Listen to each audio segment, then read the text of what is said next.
రెండు railway station కూడా ప్రతిపాదన ఉన్నది. ఒకటి ఇక్కడ మన దగ్గర ప్రతిపాదన ఉన్నది, ఒకటేమో లయలో కాదు ఇక్కడ ఒక ప్రతిపాదన ఉంది, ఇక్కడ వీరి కాల దగ్గరనే ఇంకోటి కూడా ప్రతిపాదన ఉంది. అంటే డిపార్ట్మెంట్ రైల్వే డిపార్ట్మెంట్ ఎంత ప్రొయాక్టివ్గా ఉంటుందో ఒక చిన్న ఎగ్జాంపుల్ చెప్తా. ఎంఎంటీఎస్ రైల్వే లైన్ ఉన్నది, మీకు తెలియాలి. మీకు అంటే తెలిస్తే మనకు అవగాహన ఉంటే అర్థమవుతుంది. ఎంఎంటీఎస్ రైల్వే లైన్కి 40% రాష్ట్ర ప్రభుత్వం కాంట్రిబ్యూషన్ ఇవ్వాలి. కానీ ఒక్క రూపాయి ఇవ్వకపోయినా కూడా 1043 కోట్లు 1043 కోట్ల రూపాయలు రైల్వే డిపార్ట్మెంటే ఖర్చు పెట్టి ఎంఎంటీఎస్ పూర్తి చేసిందంటే మీరు అర్థం చేసుకోండి ఎంత ప్రొయాక్టివ్ ఉంది గవర్నమెంట్. నువ్వు మోడీ గారి గురించి గొప్ప మాట చెప్పినావు. ఎస్, చేసే వాళ్ళని పూర్తాం, తప్పకుండా గౌరవిస్తాం మనం. ఎందుకంటే నేను స్వయంగా చూసిన, నీకు తెలుసు నాకు తెలుసు, కాచిగూడ రైల్వే స్టేషన్ ఏముండే, నాంపల్లి రైల్వే స్టేషన్ ఏముండే, సికింద్రాబాద్ రైల్వే స్టేషన్ ఏముండే, చెర్లపల్లి రైల్వే స్టేషన్ ఏముండే. ఇవాళ ఆనాడు బ్రిటిష్ వాళ్ళు కట్టినాయి, లేకపోతే నిజాం సర్కార్ కట్టినాయి కదా. ఒక్క రైల్వే స్టేషన్ మనం వచ్చిన కట్టామా, గదే 5 కోట్లు 3 కోట్లు శాంక్షన్ చేస్తే ఈ సున్నమేడానికి లైట్లు పెట్టడానికి పనికి వచ్చింది తప్ప అసలు రైల్వే స్టేషన్ పోయి ఉండాలంటేనే కంపు వాసన ఉండే. రైల్వే స్టేషన్లో ఉండాలంటే పందికొక్కులు, దోమలు, ఈగలు, మొత్తం డ్రైనేజ్ అంతా అక్కడనే ఉండేది.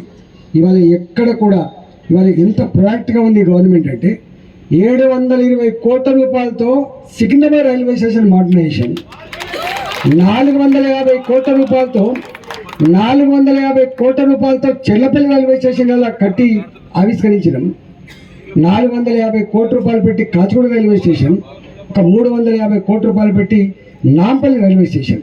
అంటే ఒక 2000 కోట్ల రూపాయలు కేవలం 4 రైల్వే స్టేషన్ల మీద హైదరాబాద్ ఒక్క దగ్గర ఖర్చు పెట్టినటువంటి స్థాయికి వచ్చిందంటే అర్థం చేసుకోండి. ఇంకా గొప్పతనం ఏంటంటే ఎస్, ప్రభుత్వాలు లేవా, 79 సంవత్సరాలు అవుతుంది. 1947 2026 ఇవాళ మనం చూస్తూ ఉన్నాం. చేంజెస్ మా దగ్గర ఎంఎంటీఎస్ మాత్రమే కాకుండా మొన్ననే ఒక రివ్యూ మీటింగ్ పెట్టి చెప్పిన నేను, ఈ ఎంఎంటీఎస్ వేసినా 1043 కోట్ల రూపాయలు ఖర్చు అయినాయి కానీ జనం పోతలేరని చెప్పి మళ్ళీ నేనే మొత్తం దీన్ని సర్వే చేసి రేపు ఎంఎంటీఎస్ రైల్వే లైన్ల మీద రైలు నడవాలని ఒక ప్రతిపాదన కూడా పెట్టినా తప్పకుండా అది కూడా చేసి పెడతా అని చెప్పి మనం చేస్తున్నాం. ఏమంటున్నా ఇవాళ ఉంటాయి. నువ్వు ఫోన్ చేసిన తర్వాత నేను అడిగిన రైల్వే డిపార్ట్మెంట్ ఏంటంటే, సార్ శిలాపలకాల మీద తప్పకుండా ఎంపీ గారి పేరు ఉంటుంది, ఎమ్మెల్యే గారి పేరు ఉంటుంది, కార్పొరేటర్ పేరు ఉంటుంది సార్, కానీ మేము పెట్టేటువంటి బ్యానర్ మీద మాత్రం మా మోడీ గారి ఫోటో మాత్రమే ఉంటుంది, ఎవరి ఫోటో ఉండదని చెప్పాను. నేనన్నా మాకు ఫోటోల పంచాయతీ లేదని చెప్పాను నేను.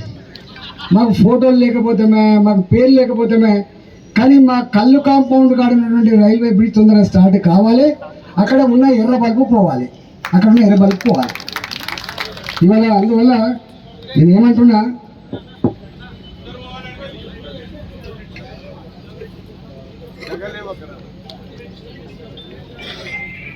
ఇవాళ అనేక సమస్యలు ఉన్నాయి. రాజశేఖర్ ఒక గొప్పవాడు చెప్పిండు, అయితే ఒక ఆబ్జెక్షనబుల్ వర్డ్ మాట్లాడిండు, 3 ఏళ్ళకు ఉంటాడో పీక్తాడో అంటే ఆ ఆబ్జెక్షనబుల్ వర్డ్ కాదు, నేను వాడదు. కానీ మనిషికి ఈ మొత్తం మల్కాగిరిలో 4.5 లక్షలు 5 లక్షల ఓట్లు ఉంటాయి. ఒక్కడే ఎమ్మెల్యే అవుతాడు, 2 ఎమ్మెల్యేలు కాదు. ఈ ఒక్క మల్కాగిరి నియోజకవర్గంలో 2 ఐఏఎస్ ఆఫీసర్ కావచ్చు, 10 మంది ఐపీఎస్ ఆఫీసర్ కావచ్చు, కానీ ఎమ్మెల్యే మాత్రం ఒకటే అవుతాడు. మల్కాగిరి పార్లమెంట్ ఒక్కడే ఎంపీ అవుతాడు. అంటే అంత గొప్ప గౌరవాన్ని, అంత గొప్ప బాధ్యతను మనకు కట్టబెట్టింది వాళ్ళు. ఇది మనకు కొనుక్కుంటూ వచ్చేది కాదు ఈ పదవి, ప్రజలు ఓట్లేసి నమ్మకంతో గెలిపించే వచ్చే పదవి. కాబట్టి తప్పకుండా దేశంలో ఎవరైనా గొప్ప ప్రధానమంత్రి అంటే చరిత్ర చెప్తుంది, ఎవరైనా ఈ మల్కాగిరిలో గొప్ప ఎమ్మెల్యే అంటే చరిత్ర చెప్తుంది, ఎవరైనా గొప్ప మల్కాగిరి ఎంపీ అంటే చరిత్ర చెప్తుంది. కాబట్టి డెఫినెట్గా మనిషి మనం పనిచేసేది ఒకటే దానికోసం పనిచేస్తాం, 4 పనులు చేయించి ప్రజల ప్రేమను పొంది ప్రజల చేత శబాష్ అనిపించుకుంటున్న లీడర్. కాబట్టి నేను ఒక స్టేట్మెంట్ ఇచ్చిన ఎప్పుడైనా చూస్తే ఎప్పుడైనా ఇట్లా ఎక్కడో నాది సోషల్ మీడియా ఉండకపోతుంది. ఈ మధ్య కాలంలో కొంచెం కొంచెం స్టార్ట్ చేసుకున్నా. నాకు అంత ఫాస్ట్నెస్ లేదు, జనరేషన్ గ్యాప్ అయింది కాదు. నేను ఎప్పుడు మాతో కొట్టాలి పెట్టుకుంటా. ఈ స్లోగన్స్ ఇవ్వద్దు, ఈ ఫ్లెక్సీల మీద ఫోటోలు అనే దానికి పోటీ పడద్దు, లేకపోతే సోషల్ మీడియా చూసి బౌన్సిపోవద్దు. ప్రజలు ఎంత కనెక్ట్ అవుతారంటే ఇవాళ అంటున్నా టీవీ ఉంది, సోషల్ మీడియా ఉంది. 1977లో 1977లో ఏ టీవీలు ఉన్నాయా, సెల్ ఫోన్లు ఉన్నాయా, సోషల్ మీడియా ఉందా? కానీ ఎమర్జెన్సీకి వ్యతిరేకంగా ఆనాడు ఓట్లు పడితే జైల్లో ఉన్న వాళ్ళు కూడా 5 లక్షల ఓట్లతో గెలిపించారు. అంటే టెలిపతి ప్రజలు కాశ్మీర్ నుంచి మొదలుపెట్టి కన్యాకుమారి వరకు, ఇవాళ కచ్ నుంచి మొదలుపెట్టి అరుణాచల్ ప్రదేశ్ వరకు దేశమంతా ఒకటే రకంగా అనుకుంటా. అంటే ఒక రోజు ముందో ఒక రోజు వెనుకనే ఉంటుంది తప్ప మనం ఎప్పుడు అనుకోవద్దు ఎవరేం పని చేస్తుందో.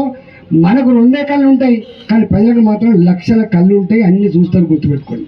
మనం ఎక్కడ అయ్యో నా బ్యానర్ లేదు కదా, నా పోస్టర్ లేదు కదా, నా పేరు పోడలేదు కదా అని చెప్పి ప్రజల గుండెల్లో ఉంటాం, గుర్తుపెట్టుకోండి. ప్రజలు ఎప్పుడు కూడా గుండెల్లో పెట్టుకుంటారు వాళ్ళు. ఇవాళ నేను కొట్లాడుతున్నా, నీకు తెలుసు. ఇవాళ నేను మొన్న పోయి ఒక కొట్లాడితే నేను ఎక్కడ పోతే నాకు 100 ఫోన్లు వచ్చినాయి. అన్నా మా శంకరపల్లిలో కూడా ఈ సమస్య ఉంది, రావాలి నువ్వు.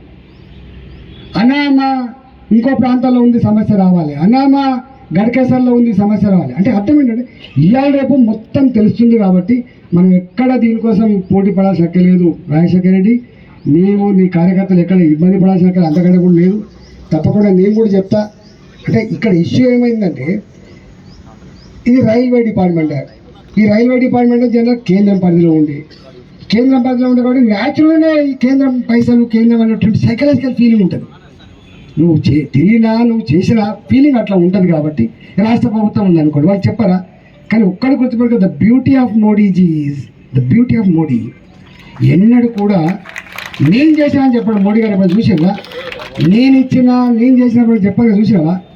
కానీ వేరే వాళ్ళు చెప్పుడు నేను చేసినా అని చెప్తాను. ఎప్పుడు చెప్పడు. అందువల్ల ఇవాళ మనందరం, నేను ఒక మాట మాట్లాడిన ఒకసారి ఇట్లే ఒక ముఖ్యమంత్రి నన్ను పట్టుకొని రూపాయి అయ్యపో ఏం చేసుకుంటూ చేసుకోపో అని ఒక బూత్ మాట మాట్లాడి నా మీద. నేను మిస్టర్ ముఖ్యమంత్రి, just you are the servant of state, you are not the owner of state అని చెప్పేది సభలో ఉన్నది. కాబట్టి ఆఫ్టర్ ఆల్ మనం వచ్చినాం. మంచిగా నీకు మా పట్ల ఏ భావన ఉందో దానికి ధన్యవాదాలు. ఎప్పుడు ఉంటుంది, నీకు సంపూర్ణంగా సహకరిస్తాను. నీ అభివృద్ధి, నీ నియోజకవర్గ అభివృద్ధి మా నియోజకవర్గ అభివృద్ధి పెట్టుకోవచ్చు. నీ క్షేమం మా క్షేమం. నీకు మంచి పేరు వస్తే తప్పకుండా నాకు ఇంత మంచి పేరు వస్తుంది. నువ్వు మంచిగా పని చేస్తే నాకు కూడా ఇంత బడలు తగ్గుతుంది. కాబట్టి డెఫినెట్గా ఇవి ఉంటాయి. చిన్న వాళ్ళు అట్లా ఇట్లా ఎక్కిస్తారు, దీంతో అయ్యేది కాదు, పోయేది కాదు. కానీ మనం చాలా బ్రాడ్గా ఉండాలి. చేసుకుందాం. నేను మళ్ళీ ఇప్పుడు వల్ల 3 నెలలని నీకు తెలియదు. నేను మొన్న ఢిల్లీకి పోయి, అయ్యా శంకరుని వేడుకుంటాడు శ్రీనాథుడు. మీ పద్యం ఎప్పుడైనా మీ సార్ చెప్తాడు, శ్రీనాథుడు వేడుకుంటాడు. మొత్తం కరువు కాటకాలతో ఉన్నది మొత్తం పల్నాడు ప్రాంతం అంతా కూడా. శ్రీనాథుడు ఆ ప్రాంతాన్ని అంతా